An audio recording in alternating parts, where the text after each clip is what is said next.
Greetings, this is Jazz for Jazz Reviews, and so this is it.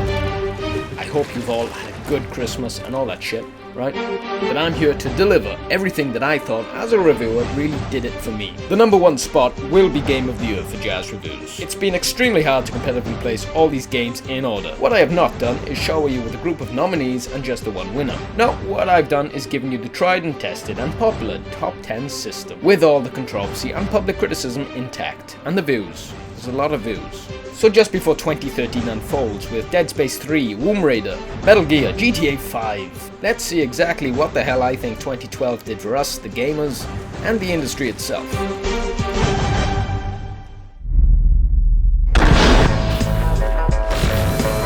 Alrighty then, the fabled and heavily desired number 10 spot, Sleeping Dogs. As developed by United Front Games, it was an open-world game originally intended as a part of the True Crime series. There was a lot of enthusiasm about this one. A lot of comparison was drawn with Grand Theft Auto and how Rockstar of all developers could learn a thing or two from these developers. The comparisons I thought were completely misplaced and its development leagues away from a GTA. That said, it was a game in its own right. The inspiration you can clearly see came from kung fu flicks, and as an undercover cop, the main character Wei Sheng was actually responsible for infiltrating the Hong Kong triads, and as the storyline progressed, there was a clear moral dilemma, even if it wasn't played out to its full potential. The fighting mechanics I actually loved, and I think the result was quick, satisfying, and really exactly what I had hoped for. It was really important this title didn't turn into the typical shooter, but on the other hand, the firearms that you did get, the driving, and even mission structure felt very shallow.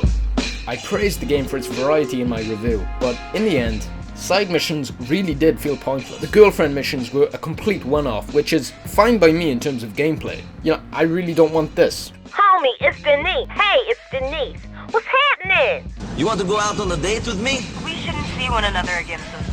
Sure. But you would think writers would at least link your interactions with these characters to the plot, or at least a bedroom, anything. In the end, Sleeping Dogs became one of the many sleeper hits of 2012. It was still original and should ultimately be praised for its efforts and the fact that it was an enjoyable game grabbing some great scores.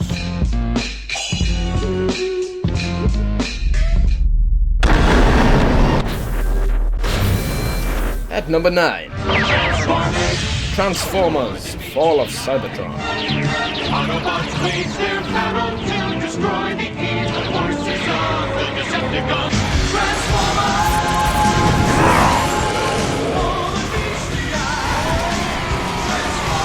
Look, I don't know how many managed to play the previous War for Cybertron, but this game also just plain out f***ing rocks. That is my review. Okay, no, listen. After being bogged down with the same gimmicky and typical experience and rehashed designs every year, sometimes it's just great to sit back and play a game without too many frills, without going over the top. With no cover mechanics, a licensed sequel such as this, which actually grabs a half-decent reception, is rare. The pacing to the game was perfect, and whilst there's plenty of crazy moments to be had, it never went completely overboard. The narrative was true to Transformers, with superb voice acting throughout. Level design was catered to whatever bot you were playing, and really the amount of graphical variety rendered a result that was above all refreshing.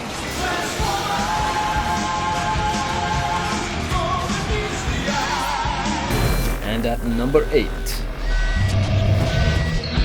The Walking Dead episodes. This was a surprise for me, for everyone involved, but more so for me because I'm just not that big a zombie fan. I know, right? It's Shaun of the Dead and it ends there for me, or the more alternative I'm a Legend. I didn't mind that. But as a point-and-click adventure game based on the Walking Dead comics, this was more for the experience than anything.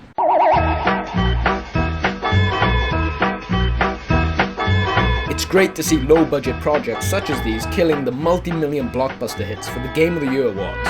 Telltale's point-and-click movie adaptations such as the recent Back to the Future were enjoyable, but all the 5 chapters of Walking Dead are obviously a lot more mature. It's above all a story-driven experience with a level of player-controlled decisions, which in most cases create a number of meaningful outcomes and a fair amount of replayability. You need to be quiet.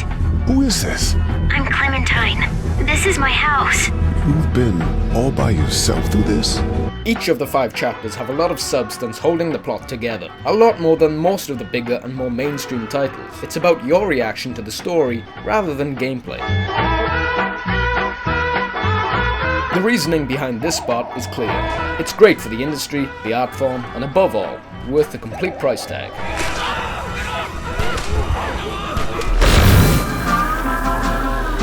Number 7. Borderlands 2.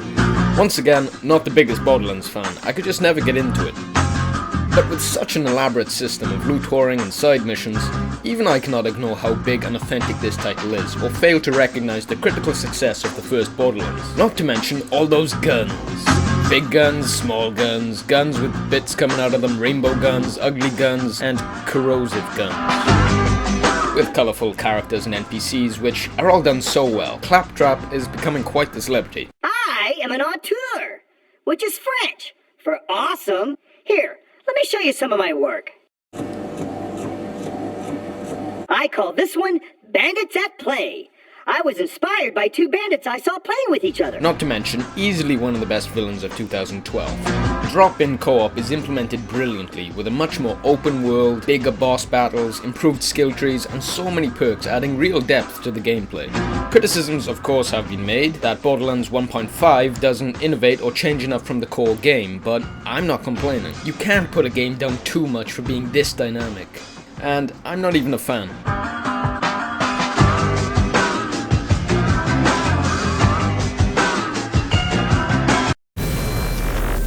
Number 6. Dishonored. Simplicity in this instance can complicate certain aspects of the game. The stealth genre is something that is often tackled completely the wrong way, whilst Dishonored, partly due to the small size of the game, can really focus on what matters: stealth.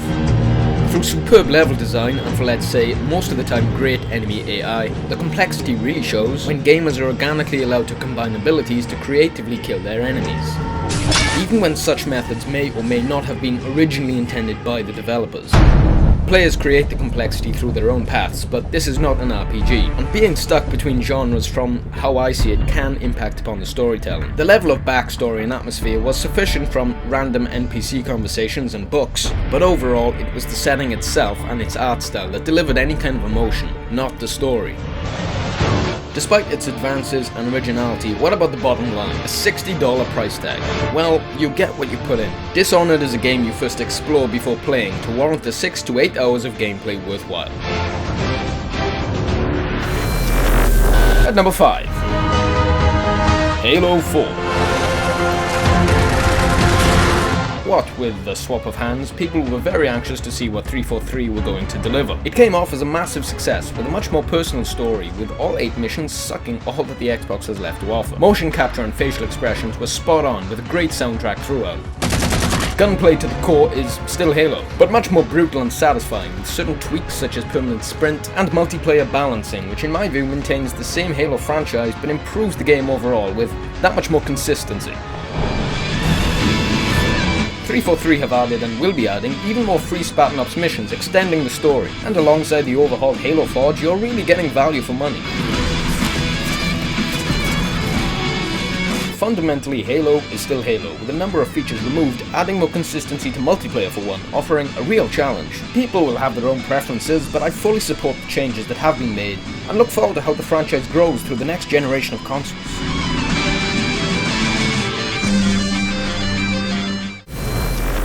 At number 4. The flagship of all that is Ubisoft. Rayman. And the second title, Assassin's Creed 3. Set during the Revolutionary War, the new setting is more than welcome with such a vibrant open world. The frontier actually feels worthwhile to explore. I always felt the open space of past games was just there to claim the open world status, but in this case, the amount of huntable wildlife, side missions, and random encounters are for the most part well implemented. The naval battles, perhaps one of the best additions to liven up the series. As an Assassin's game, I think the turn doesn't mean all that much, with no difficulty options and an endless stream of guards, but that's me, alright? The combat is more fluid, and executions seem to fit a little bit better this time around. The story itself is well presented, minus the Desmond Miles side narrative. Connor may be a little bland compared to the Italian Batman. I was told you could train me. No. But he's still a great character to watch grow through the game. And of course the legendary free-running mechanics that are much more dynamic this time around, and you get the drill. The Creed formula's reached its potential in my eyes, but this is definitely the most ambitious Creed yet. What with a unique multiplayer and very expansive single player, the 20 plus hours of gameplay here make it a must buy if you're not seriously considering place 1, 2 and 3.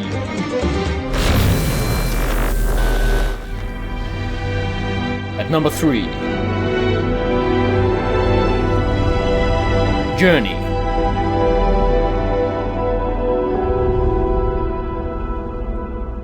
From that game company that made Flowers in 2009, the goal to this game is simple: reach the shiny mountaintop.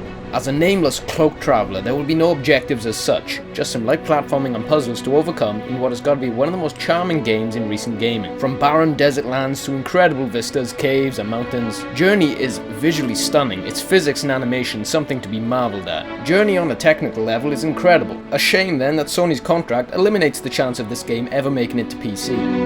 The soundtrack is perfectly timed, and like the game's effects, subtle. Even with no voice acting or plot, the impact it'll have on you as a player is massive. The themes to this title will be open to interpretation, and you're just gonna have to play it for yourself, netting your own unique personal experience. The game will, however, seamlessly link the player with other nameless travellers, and the only way communication can be achieved is through musical chimes, or simply through your own initiative. Above all, Journey defeats the consensus that games cannot be considered an art form. It's a game with no killing or any of the typical themes that dominate the mainstream. The 2 or 3 hours experience for $15 is completely worthwhile, and you're only really gonna believe me when you pick the controller up for yourself.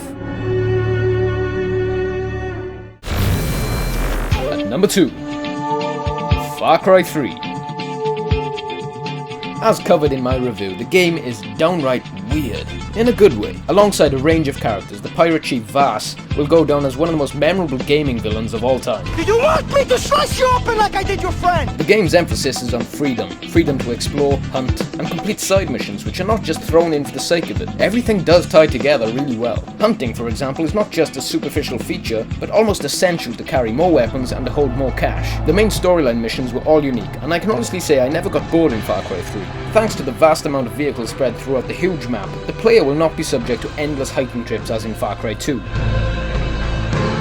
Within regards to the multiplayer, it's as you would expect, but the experience is still addicting. The game functions pretty well on the consoles, but PC support for one is terrible. The amount of lag and shoddy hit detection is astounding. But the map editor is back for the single player, along with 5 co-op missions, adding to a total of 20 hours of gameplay.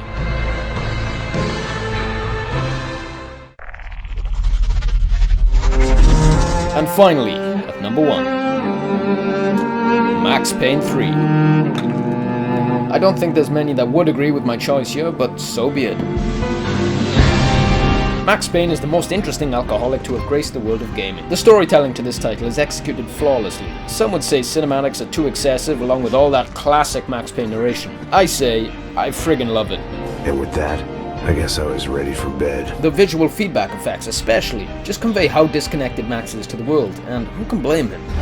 The more colourful Brazil is a great location. The environments are beautiful, with all so much attention to detail, with a very large-scale feel to the game. As a third-person shooter, Rockstar have broken barriers to deliver astounding realism in gunfights. The way Max holds a gun, for one, is perfect. There's so many of those jaw-dropping moments in this game, with crazy physical effects to the environment.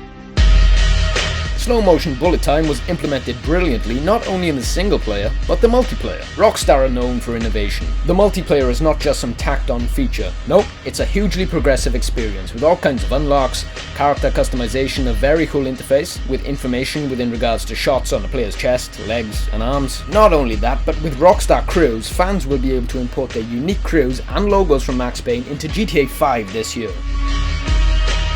As a narrow linear game, you may be surprised to hear this game is a full 12 hours long, not including time spent with multiplayer, finding collectibles and mission scoreboard challenges. Max Payne 3 was a sequel that managed to stay true to the old games and still deliver emotion.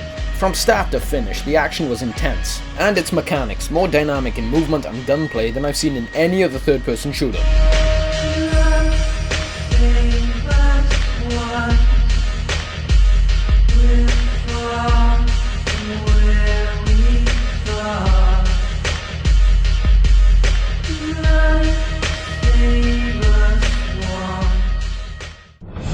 This has been Jazz for Jazz Reviews, with, what, the longest top 10 yet? Feel free to comment what you thought of my choices, and your own. But I think I'll leave it there for today. For all future top 5s and such, be sure to subscribe. I'm making them all the time. So I wish you a happy new year, everybody, and thanks for watching.